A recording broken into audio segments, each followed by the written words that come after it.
Ngayon po ay ika-pitong araw na po ng hostilities o guluhan sa pagitan po ng Israel at Gaza. At mukhang hindi pa po titigil. At tinumba na po ng Israel ang isang bahay ng isang tagapanguna ng Hamas sa Gaza noong pong madaling araw, noong linggo. At mahigit na pong 70 katao ang na-injured at nasugatan, at marami na rin po ang namatay. At natatakot po ang mga taga-Israel, lalo na po yung ating pong mga kababayan na OFW, na sila po ay madamay. In fact, mayroon po akong isang kakilala na taga Quezon na lagi po siyang nagbablog dahil katabi lamang po nila yung mga tinatamaan po ng bomba ng Hamas. Yun, salamat po sa Panginoon dahil pinangako po niya mula noon hanggang ngayon na ang Israel po ang kanya pong bayan at siya po ang mag-iingat sa bansang Israel at wala pong ganap na makatatalo sa bansang ito. Naniniwala po tayo bilang mga Kristiyano na ang Israel po ang bayan ng Diyos at isang araw po ay dyan din po sa bansang Israel maghahari ang Panginoong Hesus. Pagkababa niya sa kanya pong ikalawang pagparito dito sa mundo, at dyan po niya itatayo mismo sa Jerusalem ang kanya pong kaharian. At siya po ay may maluwalhating katawan kasama ang mga mananampalataya na bumaba sa langit na may maluwalhati ring katawan. At kung tayo abutan po ng panahong yon, tayo po ay makakasama ring maghahari sa 1,000 taon ng paghahari ni Jesus dito sa lupa at sa walang hanggan niyang paghahari sa bagong lupa.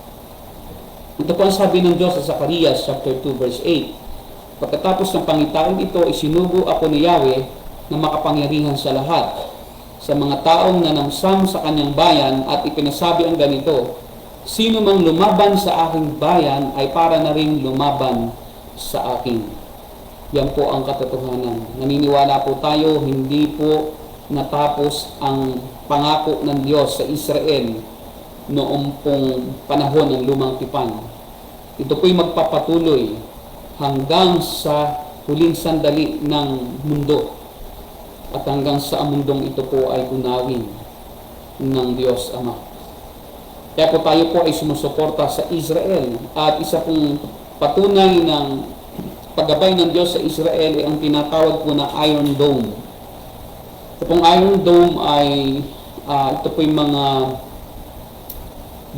pangdepensa na sistema, computerized, na tinatawag na Rafael Advanced Defense Systems o RADS, na ito po ay pang-detect ng mga bomba, at sinasalubong po nito ang mga bombang dumarating sa Israel, sa itaas, at pinapaputok po nito at sinasalubong at pinapaputok po sa itaas upang wala pong tamaan ng mga tao sa ibaba.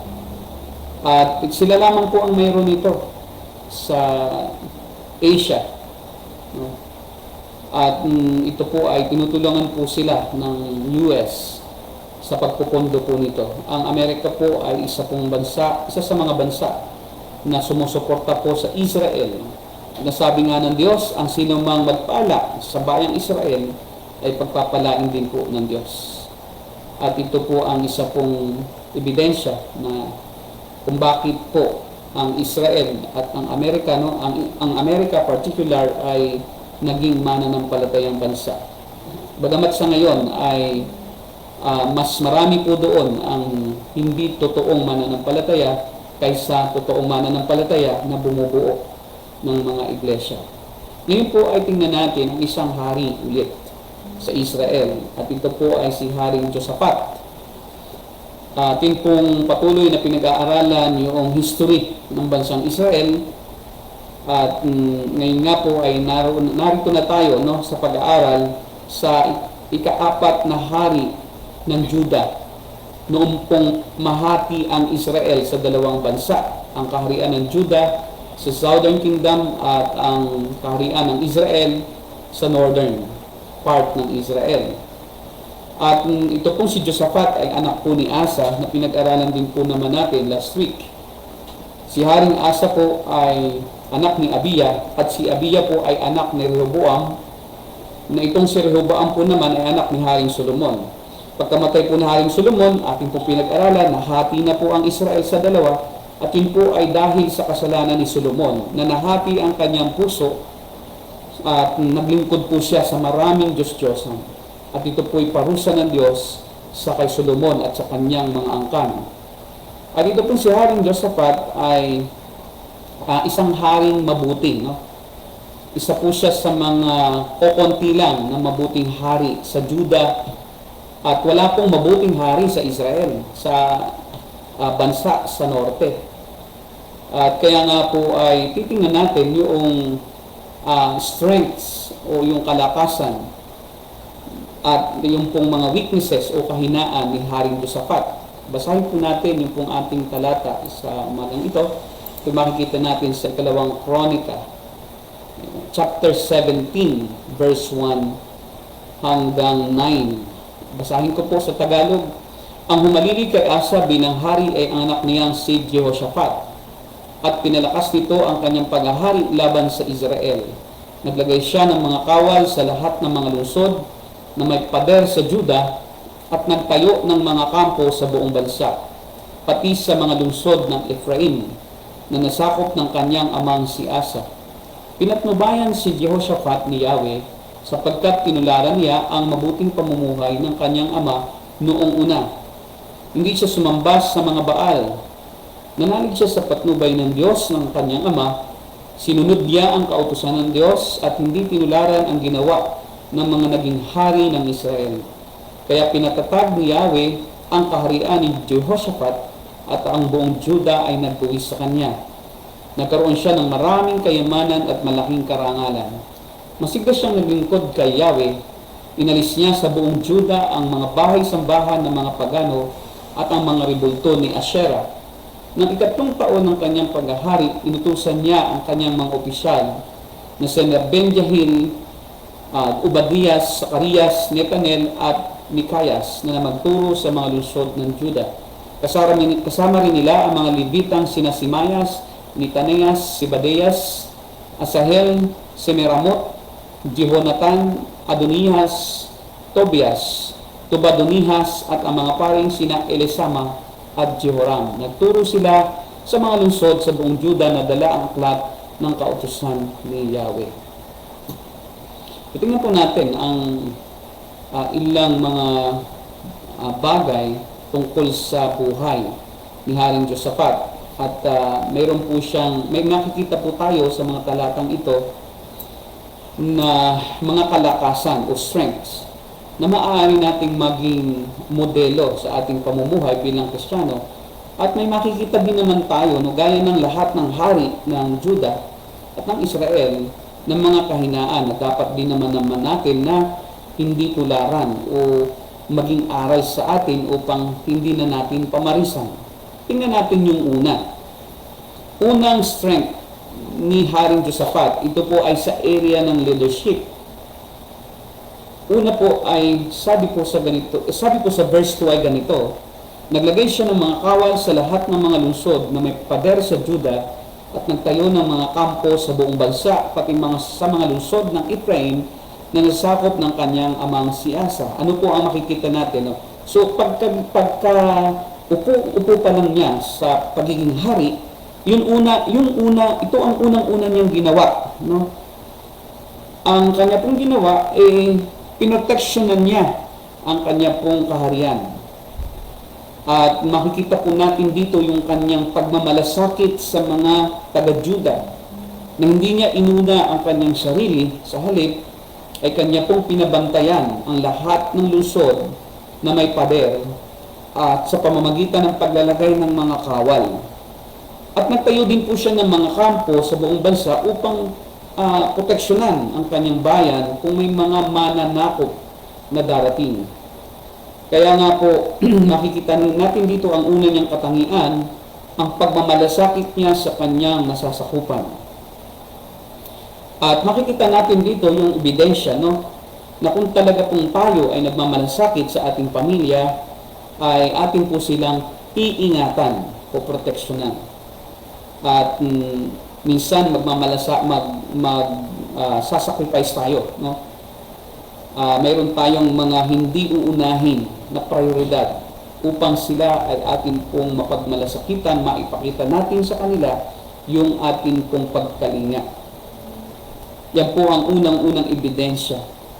At sa nangyayari po sa ating bansa, no, dapat po ay pairali natin yung ganitong pagmamalasakit ni Jehoshaphat sa kanya pong nasasakupan, of course sa kanyang pamilya, lalo na po ngayong ang buong mundo po ay nasa ilalim ng pandemic, no? May mga tao po na hindi inaalintana yung pong pag-iingat sa kanilang sarili, hindi nagmamask, pumupunta sa mga matataong lugar na hindi po pinapraktis o sinasanay ang safety protocols. At kung hindi po maiiwasan talaga na lumabas o makapag-usap sa mga tao, atin po namang ingatan din ang ibang tao sa pamamagitan ng pag-iingat sa ating sarili. Ito po isang halimbawa, no?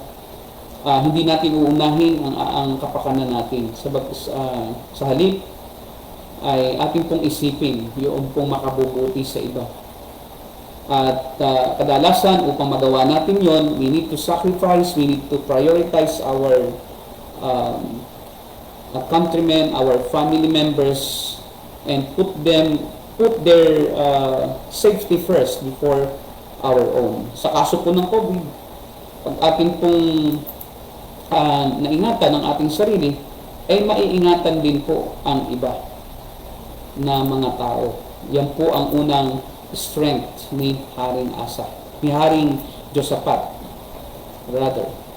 Ikalawa po na kalakasan o strength ni Haring Jehoshaphat is tinularan po niya ang mabuting pamumuhay ng kanyang ama na si Haring Asa. Sabi po sa verse 3 ay ganito, pinatnubayan si Jehoshaphat ni Yahweh sapagkat tinularan niya ang mabuting pamumuhay ng kanyang ama noong una. No, kasi po, hindi po nanatili si Asa na tapat sa Diyos. Kaya, ang sinabi po ng manunulat, noong unang panahon ng paghahari, no? Sa unang bahagi ng paghahari ni Asa, iyon ang ginaya ni Haring Jehoshaphat. Kasi po si Haring Asa, no, katulad ng ating pinag-aralan nakaraang linggo, natutunan mula sa salita ng Diyos, siya po ay hindi naging lubos na tapat kay Yahweh. At nung magkasakit pa nga siya, hindi siya lumapit, nagkaroon siya ng pride sa Diyos. Ngunit alam natin, no, na ang Diyos ay kaya siyang pabalikin sa kanyang sarili, at hindi po papayag naman ang Diyos na si Haring Asa ay manatili hanggang kamatayan na hindi po magbabalik loob kung siya po'y hinirang ng Diyos. Ano po ang mga bagay na ginawa ni Haring Asa na tinularan ni Haring Jehoshaphat? Una po, binanggit naman po ang sabi po rito ay ganito, hindi siya sumamba sa mga Baal. Yun po yung una na tinularan niya sa kanyang ama na si Asa. So hindi po siya sumamba sa Diyos-Diyosan sa kanyang salita. Si Baal ay isa pong caricature o nilikhang o katang-isip lamang. Una ng mga Ehipsyo, at siya po ay dahil po siya po ay likhang isip, siyempre hindi po yan totoong Diyos. Lahat po ng Diyos-Diyosan, lahat ng mga may larawan, alam natin na hindi po tunay na Diyos. At alam po yun ni Jehoshaphat, of course ni Asa at ni Jehoshaphat. Si Baal po ay karaniwa pong nilalarawan o inilalarawan bilang isa pong kahoy na rebulto na may hawak-hawak po na kidlat, na simbolo ng pagtalo sa kanyang mga kaaway. At minsan po siya din po ay inilalarawan bilang isa pong kahoy, rebultong kahoy na may sungay maitim at may hawak na bata. Kasi po ito pong si Baal, yung pong kanyang mga worshippers, umananamba, ay naghahandog ng mga sanggol. Usually po ay yung unang anak na lalaki, yan po ay kanilang pinapatay at inihahandog ang dugo kay Baal. Ganyan po kalupit at ganyan po karumal-dumal ang ginagawa ng mga tao dahil inaakala nila na itong si Baal para po mapawi ang galit pagka po may lindol, may mga kalamidad, may mga peste sa kanila pong triguhan, sa kanilang taniman. Akala nila para mapawi ang galit ni Baal, kailangan siyang payapain ang kanyang galit sa pamamagitan ng pagpatay ng kanilang mga anak. At ito po ay karaniwan, no? Ito ang karaniwang pagsasanay ng mga pagano. Alam natin, no, sa kasaysayan ng mundo, lagi nang ang mga pagano ay inaapis o pinapawi ang puot ng kanilang Diyos-Diyosan sa pamamagitan ng pagpatay sa kanilang mga anak at mga hayop. At ito pong si Baal, ang pinakamataas na Diyos, no? Sa pantheon o sa grupo ng mga Diyos-Diyosan, siya ang pinakamataas. At ito pong si Baal ay sinamba sa Israel. Nakapasok ang pagsamba kay Baal, dinala po ito ng mga asawa ni Haring Solomon. At dahil po ang mga taong ito, mga babaeng ito ay sumasamba kay Baal, napilitan po o unconsciously si Solomon po ay nahumaling din po na maniwala sa mga Diyos-Diyosang ito. At ito nga po ang mismong dahilan kung bakit po ang Israel ay pinarurusahan ng Diyos. Yung pong mga nangyayari sa Israel na mga kalamidad, na mga pagkatalo, pansamantalang pagdadalang bihag sa kanila sa ibang bansa, maging nung panahon ni Hitler, ay parusa ng Diyos sa kanila bilang kanyang sariling bayan. Kasi po kung minamahal mo ang isang bansa, ang isang tao, o isang gusto mo na mapabuti, ay siyempre po ay iyong dinidisiplina. Ganyan po ang ginagawa ng Diyos sa Israel. Yung pong mga parusa sa kanya ay isa-isang anyo ng disiplina upang sila'y manumbalik sa Diyos. At ngayon nga po sa panahon ito ay pinagmamatigas ng Diyos ang puso ng mga Israelita para mangimbulo sila. No? Mula pa ng panahon ng bagong tipan hanggang ngayon ay ibinaling ng Diyos ang kanya pong pansin sa mga hindi Israelita o hindi mga Hudyo na gaya natin. Kaya nga po ang mga hindi Hudyo, ang ibang bansa, maliban sa bansang Israel, ngayon ay pinagpala ng Diyos at nakarating ang Ebanghelyo sa lahat ng halos ng sulok ng mundo. At ito po ay isa pong paraan ng Diyos upang ang Israel ngayon ay magselos sa mga hindi Israelita na gaya natin upang sila'y maghanap din sa Diyos. Ang ibig po sabihin ng salitang Baal ay Panginoon at ang plural nito ay Baalim. No? At siya din po ang nagpapatubo ng mga halaman ayon sa paniniwala ng mga pagano at siya din po ang nagbibigay ng anak. Kaya nga po nihahandog nila ang kanilang anak kay Baal. At sa Israel po, nung panahon ngayon, mula ng lumang tipan, wala na po ang worship, ang Baal worship ngayon, no? Sa kanyang purong anyo o sa kanyang original na pamamaraan. Ngayon po, si Baal ay nalipat na sa iba pong, na-depict na siya as different image, in different images. Ngayon po ay si Thor, no? Si Thor is God of Thunder. Meron siyang, well, si Baal din po, minsan ay inilalarawan na may hawak-hawak po na maso, nakagaya po ni Thor. Pero of course, hindi po alam ng maraming tao na ganon si Baal. Hinahangaan na pala nila ay yung konsepto ni Baal na isang Diyos-Diyosan. Well, ang Diyos-Diyosan naman po ay hindi naman po isang uri lang po ng ribulto na may anyo, ng anong tao o anong hayop. Kung hindi po ito po isang konsepto, maaaring ito isa pong bagay na ating pinahalagahan, nakikita mo o hindi, na siya na po na nagiging sentro ng ating debosyon. Kung ano na po ang nag-uukupa ng ating puso ng higit sa Diyos, nag-uukupa ng ating isip at kumukuha ng ating atensyon na mas maraming panahon at mas malalim na debosyon, higit sa debosyon at sa ating pananampalataya at sa ating panahon para sa Diyos, ay yun din po ay tinatawag na Diyos-Diyosan. Sabi nga po ni Augustine, no?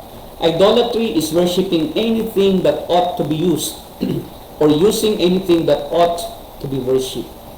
So ang pagsamba sa Diyos-Diyosan ay pagsamba sa anumang bagay na dapat sana'y gagamitin lang, pero atin ang pinahalagahan at tayo nang ginamit.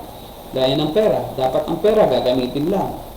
Pero kung ang pera na ang gumagamit sa'yo, Diyos mo na ang pera. Hindi masamang magkapera. No po, hindi masamang magkapera. Yun po ay extreme. Kung wala kang pera, di talaga kung hindi ka naman po makakapangaral sa panahon ito dahil wala kang pamaskay, wala kang pambayad po sa internet, paano ka po makakapangaral? So wala ka rin pong damit na maayos, no? Hindi ka naman pakikinggan kung ikaw po ay guray-guray ang damit at ikaw po ay mangangaral, maaaring may makinig naman.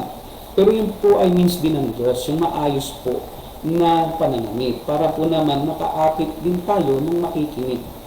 No, hindi po salungat sa kalooban ng Diyos yung magkaroon naman ng mga maayos din po na kagamitan, maayos na buhay.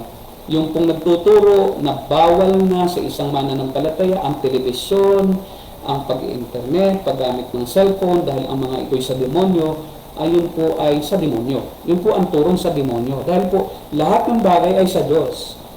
Yun lang pong gumagamit ang nagiging alipin ng demonyo. So kaya po ang isang bagay kung hindi ka napaalipin doon at ginamit mo siya, ay yun po ay alipin mo, hindi yung Diyos mo. Pero kung yung bagay na yan, kung cellphone mo, yan na ang kumukuha ng lahat ng panahon mo, TikTok ka na lang ng TikTok, maghapon magdamag. At dahil sa cellphone na yan, ay nalimutan mo na ang iyong pamilya, ang iyong tatay at nanay, ay hindi mo na nakakausap, at ikaw ay nakakulong na lang sa kwarto, yun na ang Diyos-Diyosan mo. Ay marami pong kabataan ngayon. Yan na po ang Diyos-Diyosan nila, yan pong cellphone. Talagang pagkagising sa umaga, hindi naman po bata lang, pati po matanda. Aminin natin na talagang magkamisan, ang cellphone na natin ang ating pinahalaga ng higit sa lahat. At parang ang cellphone na ang nagpapasaya sa atin, hindi na po ang Diyos.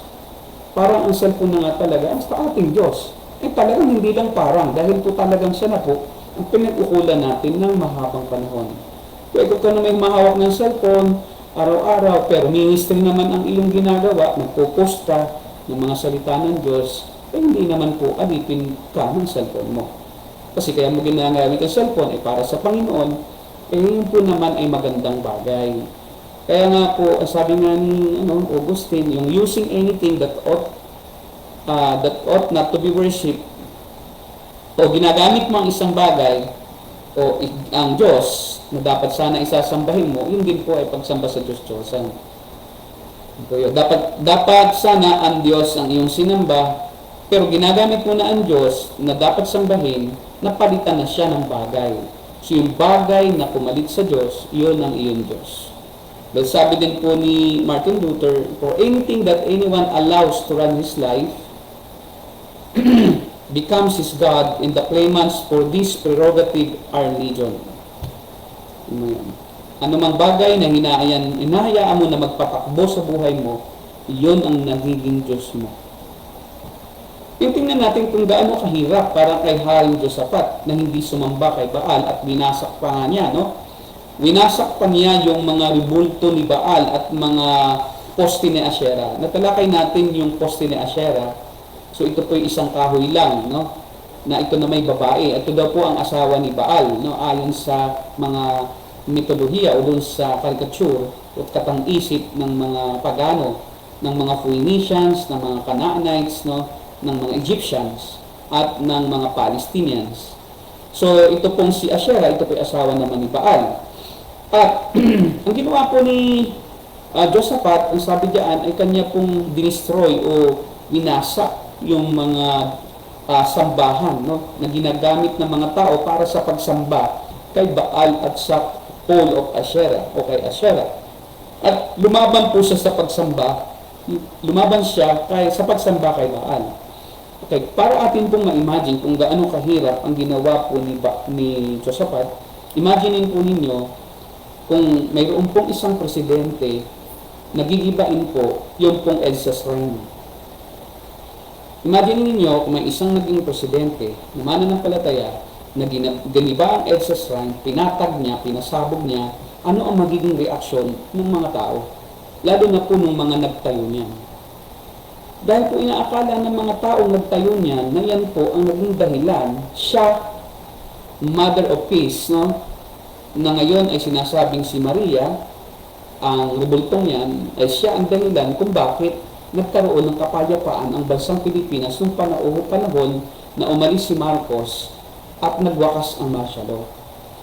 Imaginin po ninyo kung ano ang saloobin ng Diyos na pagkatapos na siya po ang naging daan upang mawala po ang diktadorya sa ating bansa. Well, sa iba po ay hindi diktadorya, sa iba po ay maganda ang martial law. Depende sa pananaw, no? Pero ito yung pananaw ng iba na naging daan upang sila po'y pumunta sa kalsada at magrebelde laban sa administrasyong Marcos. Yung kung ang pananaw nila si Marcos ay masama, ang pananaw ng iba ay mabuti, no, pagkatapos ay sinabi nila na noong mapaalis si Marcos, ay ito daw pong rebultong gawa lang ng kanilang kamay. Nangyari lamang sa semento na Rizal Cement, na ginawa po ng mga dalubhasa at kinurtihan na isang babaeng rebulto na napakataas, napakalaki.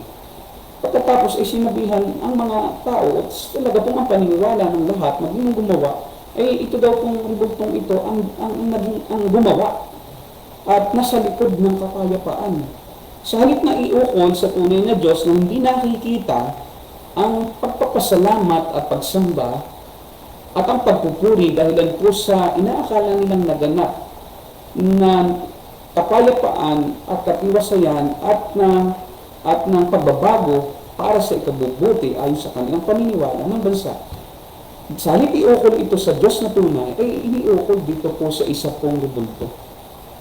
Imagine po ninyo kung may isang presidente na pinatigil po ang pagprosesyon ng Jesus na Nazareno. Ano ang magiging reaksyon ng mga deboto? Ganun po ang ginawa ni Haring Josaphat.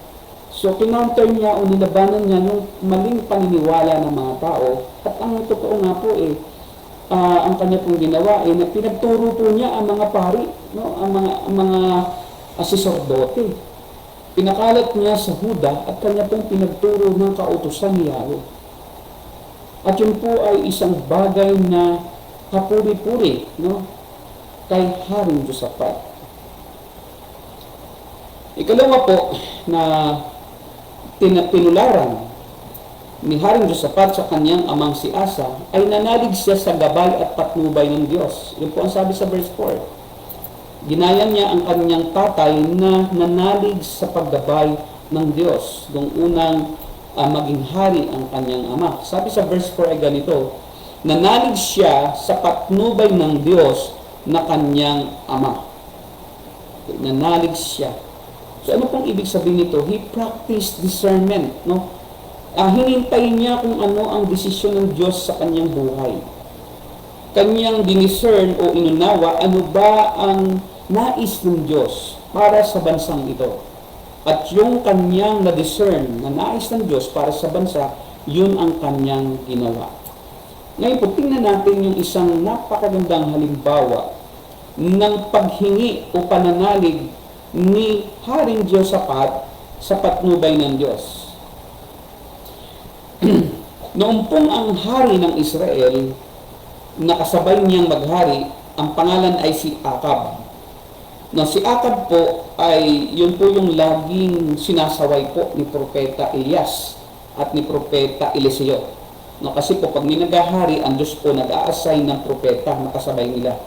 Nung panahon ni Haring Akab, nagmi-ministry si Elias na propeta at si Propeta Eliseo later on. At itong si Haring Akab ay isang napakasamang hari. Ngunit ang ginawa po ni Haring Josaphat ay nakipag-alyansa siya at isang araw nagkita po silang dalawa. At si Haring Akab po ay nanuyo kay Haring Josaphat, no? Pinagpiesta po niya si Haring Josaphat nung sila po ay magkita sa isa pong bukid, no? Sa isang yung triguhan. So meron po sila parehong trono at ang ginawa po ni Hari pong Akab ay pinaglingkuran si Haring Josaphat, kanyang hinainan, pinutusan ang kanyang mga kawal na intindihin ang mga kawal ni Haring Josaphat at kanya pong sinuyo. Ang sabi ni Haring Akab kay Josaphat, tulungan mo ako sa pagbawi sa Ramot Gilead o Ramot Gilead. Ito pong Ramot Gilead ay isang lugar na naagaw ng Syria, na may 4 na milya po ang layo sa Jerusalem.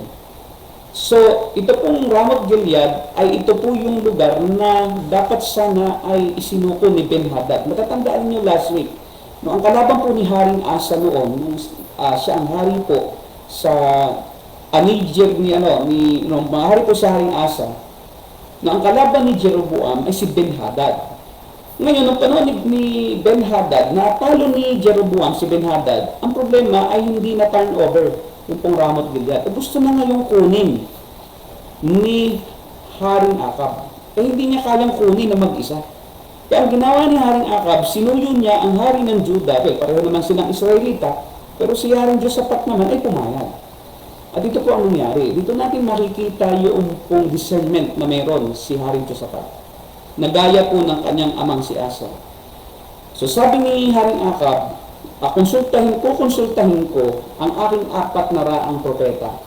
So si Haring Akab ay may propeta na 4 na raan na kanya pong tinanong sa harapan ni Haring Josaphat. At ang sabi po nitong 4 na raan na to, karamihan sa kanila pinagsalita. At ang sabi nila ay, ang gist ng kanilang propesiya o hula ay sumugod silang dalawa doon sa Syria at kanila pong bawiin yung Ramot Gilead at matatalo nila ang Syria.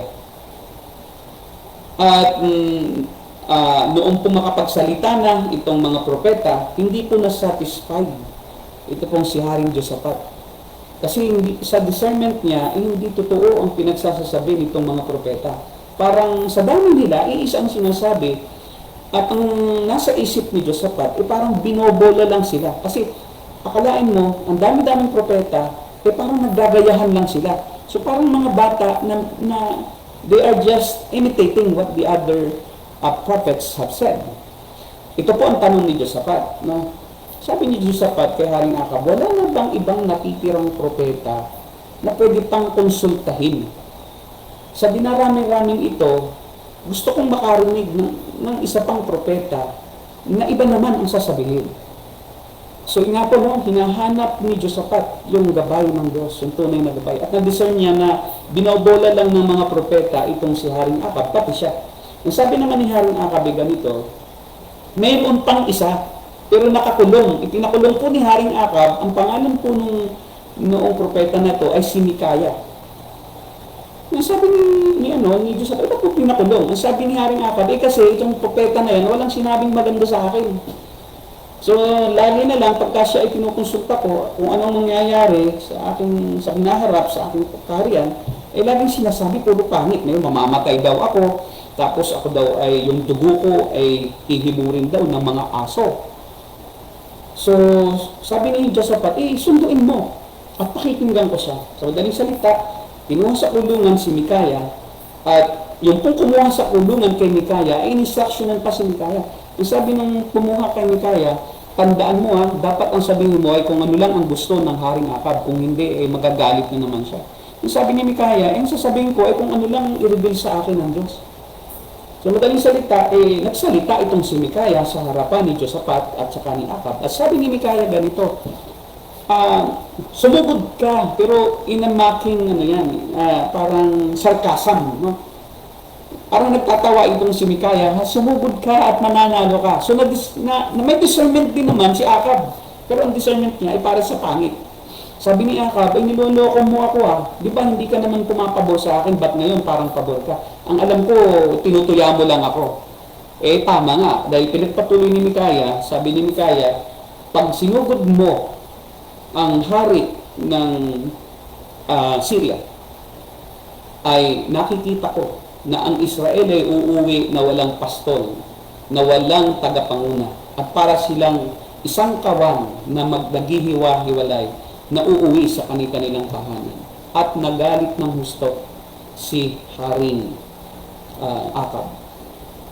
So yun po, talagang si Haring Josaphat po ay gusto naman na pakinggan ang katotohanan. At dapat po na ating sabihin ang katotohanan. We must tell the truth like Micaiah, even if everybody go against the truth.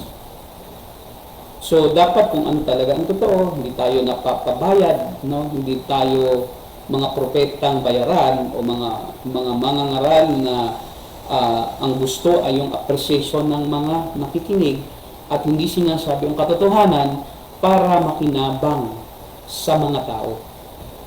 At ang dulot po niyan ay kapahamakan. It's not only yung pong destruction ng physical, but destruction of the soul. So because yung pong truth, yun po talaga ang dapat nating ipalabas at ingatan at ipaglaban. Kung may alam tayong katotohanan, mga kapatid, at hindi natin yun ipinaglaban, hindi natin sinabi, we will be liable to God.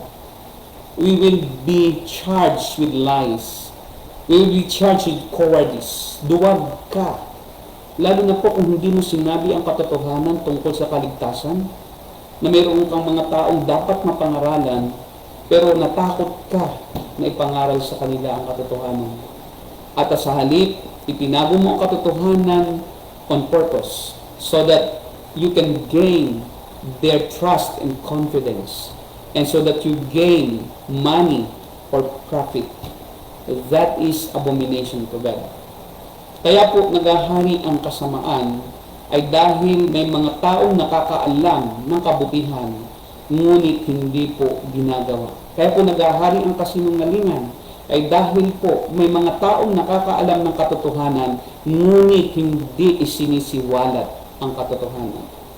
We are responsible for the truth to come out, for the justice to be carried out, so that God would be glorified. Kung tayo po ay nagtibik balikat sa isang kasamaan na ating nasaksihan, tayo'y mananagot sa Diyos isang araw, and we will lose the reward na dapat sana ay atin pong matatanggap sa paghuhukom ni Kristo. So tandaan po natin, itong mga propetang ito na bayaran, they are not of God. But Micaiah, in spite of, kita mo, dapat si Micaiah, sinabihan na siya, na sabihin mo ang totoo, sabihin mo yung gustong marinig ni Haring Akab. Meron na siyang chance na makalaya siya, nung kunin siya sa kulungan. Kung magsasabi siya ng kasinungalingan, pwede siyang manatili sa labas at hindi na siya ipakulong ulit. But he rather choose to be imprisoned once again and tell the truth rather than tell lies and then enjoy freedom. So wala rin kalayaan yung taong hindi nakakulong pero itinatago ang katotohanan.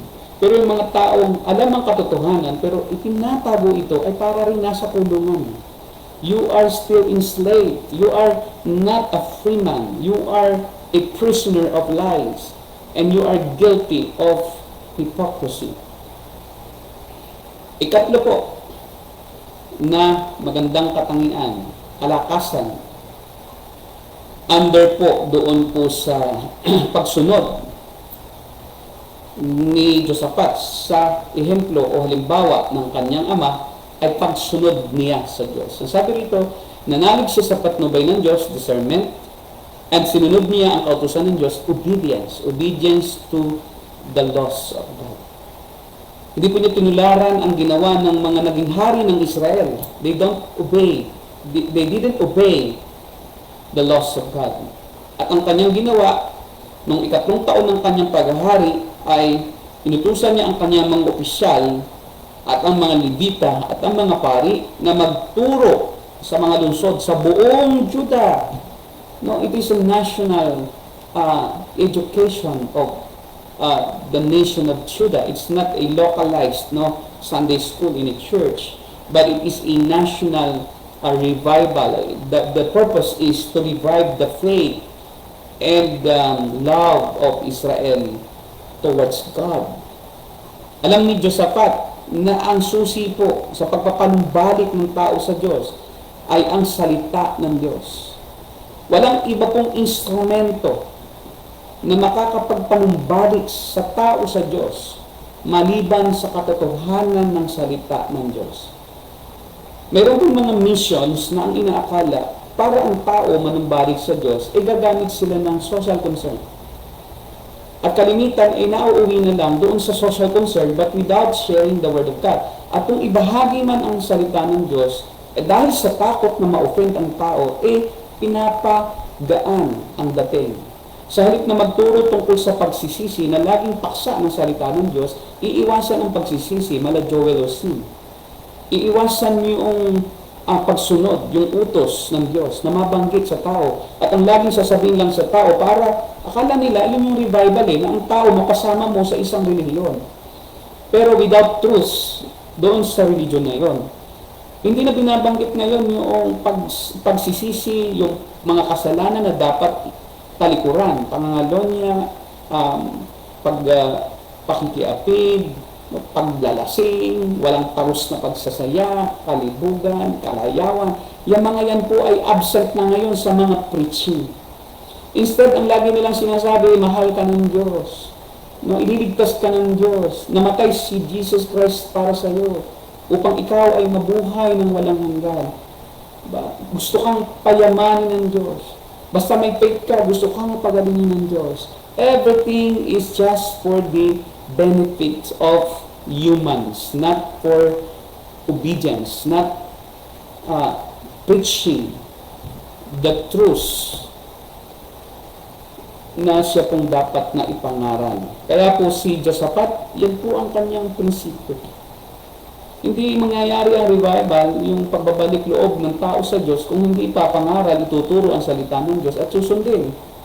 The words of God is the first instrument of revival, not a seminar with sights and sounds and chaos and instruments and fagging para mamanipulate mo yung response ng tao. No, you will ask a question with ready-made answer, and the answer is only yes. Do you love Christ? Yes. Do you want to go to heaven? Yes. O yung pong tanong na, do you want to go to heaven? Kung ang isang pong aso makaintindi, pati aso, gustong pumunta sa langit. Kahit ang demonyo gustong pumunta sa langit. Tanungin mo si Satanas, do you want to go to heaven? Ano sasabihin niya? Yes. Yung nga gusto nga niya makabalik doon at sipain ng Diyos Diba? Hindi po yun ang tanong na do you want to go to heaven? Ang tanong po ay, do you want to love God and hate your sin? Do you want to obey God and repent from all your wickedness? Yun po ang tanong. And do you want to serve God and leave your gods, your idols? Do you want to wholeheartedly give your life to God Himself and only focus on Him, not focus on other personalities like your idols in showbiz? Yun po ang tanong. Hindi yung do you love God? Anong alam ng tao tungkol sa pag-ibig sa Diyos at sino ang Diyos po ng tao ay di kung ano yung kanyang dinidiyos ngayon. Kapag sinabi mong do you love God, ang God niya cellphone, of course I love my God. Yes. Dapat ipaalam mo muna sino ang tunay na Diyos, sino siya, anong kanyang karakter, saan siya, o paano ang kanyang ginawa, saan siya itinuro na una, no? Sino ang unang nagturo sa kanya at paano siya makikilala at sino ang tunay na Diyos. Hindi yung God ka agad, do you love God? Hindi nga nila kilala ang Diyos Patay nga yan sa spiritual. Hindi nga nila maunawa ng mga bagay na tungkol sa Diyos So how can they love somebody that they don't know about? How can you love somebody that you don't have any idea of? Paano mo iibigin yung isang tao? Di mo nga kilala. Paano mo iibigin ang Diyos ang di mo nga kilala? You introduce who God is first. And then to introduce who God is first, then you must teach the words of God. Anything about God will only come from His Word. It will not come from other sources. It will come from His Word. So teach the Word of God diligently. Don't evade or don't only use the words, or don't only teach good words that are good to the ears of the hearers, but words that also offend the hearers. So kaya po, revival ang nangyayari ngayon, di po revival. Revivalism. Revivalism is only for a 2 weeks time. o 3 weeks. Pag galing sa seminar, sigla-sigla, ganda sa pakiramdam kasi na-inspired. Pero pagdating sa pagsunod, pagharap sa mga pagsubok, manghihina ulit yan. Dahil hindi naman talaga nila natuklasan kung sino ang Diyos Ang natuklasan nila kung paano masiyahan at paano maging sentro ang sarili nila habang gamit-gamit ang Diyos. Ginagamit pa nila ang Diyos for their own joy and personal purposes rather than siya dapat ang sumunod at magbigay ng ligaya at ng papuri sa Diyos. Tingnan na natin ang kahinaan ni Haring Josaphat. No? So, these are his weaknesses. Ito po ang una, nakipag-alyansa siya sa masasamang hari ng Israel. So, mayroon pong dalawang hari, well in fact, tatlo kasi inabot pa niya yung isa pang hari ng yung pang hari, pagkamatay ni Ahasias at ni Akab, may isa pang hari na si Joram na nakipag-alliance siya. So, una kay Haring Akab. Kita ninyo noong pong si Haring Akab, nang siya po ipasundo, bawal na bawal po kasi ng Diyos na makipagkaisa sa isang mali po ang pananampalataya. Kasi ang nangyari, ito pong si Akab ang sinasamba si Baal. So ito po hindi about business iba naman yung dealing sa business. Yung iba masyadong dogmatic. Huwag ka nang makipag-business, huwag ka nang bibili sa hindi Kristyano. Yung iba hindi bumibili pagka kung hindi ang manufacturer Kristyano Sabi, pag bumili ka daw sa Procter & Gamble, the Procter & Gamble, Gamble ang pangalan. Tapos daw, ito daw, inalik nasa demonyo ang kaluluwa ng may-ari. Wala nga pong data or ano. Hindi po ganoon. Pagka bumili ka ng produkto ni Procter & Gamble o nakausap mo si Procter & Gamble, nakausap mo na rin ng demonyo. Ito pong nangyari dito is talaga pong obvious na obvious ni sa Haring Akab, kalaban ng Diyos Alam ng lahat ng bansang Israel, ng bansang Juda, na si Haring Akab ay kontrolado ni Jezebel, na isa pong wicked queen. At itong si Haring Akab ay puppet ni Jezebel. Na si Jezebel ang propagator ng Baal worship sa Israel. Siya yung nagpasidhi at nagpalawak at nagpropagate ng pagsamba kay Baal. Nag-i-educate kung sino si Baal. At ito po si Jezebel, na asawa ni Akab, ang talaga pong evil queen yan Kaya nga pinapatay niya si Elias, kaya tumakas si Elias. O kaya si Elias ni-rapture, then nag-request na siya kunin na. So Jezebel ang talagang presensya ng kasamaan ng panahon ngayon. Tapos, ito si Josaphat, sinasabi niya, I'm a follower of Yahweh, but then, ang ginawa niya, identified siya bilang follower ng tunay na Diyos, bigla siyang makikipagkasundo, hindi lang po ito kasi pag-uusap this is alliance. Yung pakikipagkasundo sa gusto ng isang wicked o masamang hari na asawa ng isang tagapagdala ng disaster sa bansang Israel. Kaya galit na galit ang Diyos. Kaya kita niyo po ang nangyari, tumuloy pa rin sila. Nag-compromise si Josaphat. So yun po, he is a compromiser in faith. He compromises faith, which is genuine, to the faith of Akab, which is faith in idols. Ang sabi nga ni mayroon diyang sinabi si Akab na tinatakil ko na si Yahweh. Ang Diyos ko si Baal. Pero alam na alam ni Josaphat. Pero kaya po ang nangyari, namatay po dito si Akab. When they went to Syria, mayroon pong isa pong namamana na random lang. Random. In God's sovereignty. Si Akab po ay nagpanggap na karaniwang sundalo. At pinagdamit hari niya itong si Josaphat. Ano po niya talagang intensyon po ni Akab? Mamatay si Josaphat So, ang nangyari, si Josaphat nagdamit hari. Itong si Akab, sabi niya ako, magdadamit ako karaniwang sundalo. Puno ng baluti yan. Pero kung kunin niyo, tumusok po yung palasyo sa mismong hugpungan ng baluti. At namatay. Nasugatan po si Akab at namatay. At yun nga po, natupad ang sabi ng Diyos sa pamamagitan ni Propeta Eliseo na siya po ay mamamatay. At dogs will lick his blood. Nakipagkunay din po siya kay Haring Ahasias, 2 Chronicles chapter 20, 35-37. Nag-joint po sila, shipbuilding venture, and he knows that Ahasias is a worshipper of evil king, worshipper of idols. At gayon din po, siya po nakipag-alias din po kay Jehoram. Yan po yun. Sa isa pang hari sa Israel. Jehoram po ay anak po ni Josaphat, by the way, rather. So hindi niya naipasa ang kanyang anak na si Joram, at ang nangyari po, si Joram po, pinagpapatay niya ang kanyang mga kapatid. So ito po ay aral sa atin, no? And especially po sa amin ng mga magulang, our faith today will be imitated by our children.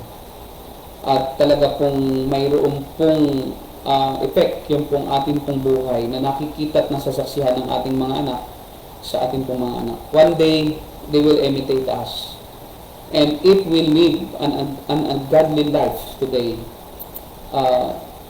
isang araw, makikita natin ang ating mga anak, they will also live ungodly lives. Pero hindi pa po huli ang lahat. So, it is our duty na hindi po tayo maging kagaya ni Haring Abiha, na si Abiha po ay isang masamang hari.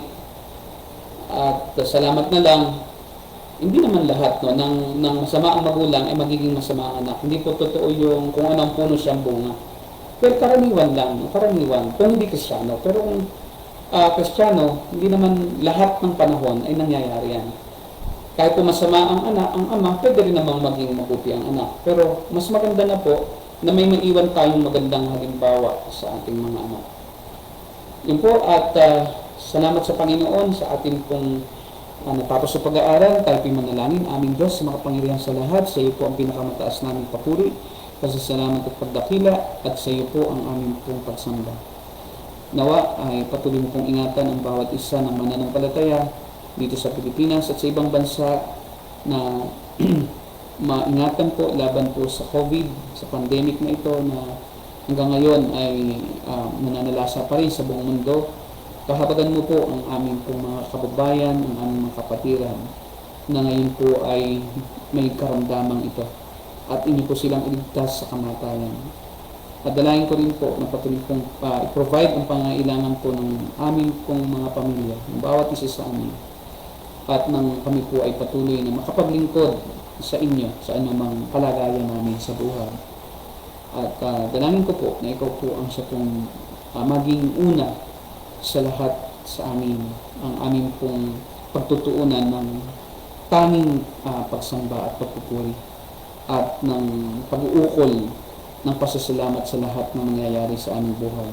Mabuti man ito masama, maganda man po ito at hindi. Sa iyo po, Ama, pinakamataas sa papuri at pasasalamat, at nawa ang pag-ibig ng Diyos Ama, ang pagpapala ng Diyos Anak at pagkisama ng Diyos Espiritu Santo ang sumainyo lahat. Siya nawa. Amen. Purihin po ang Diyos, at sumainyo po ang pagpapala ng ating makapangyarihang Diyos. Hanggang sa susunod po na ating pong muli pong pag-aaral at pagsamba. Babay po sa lahat.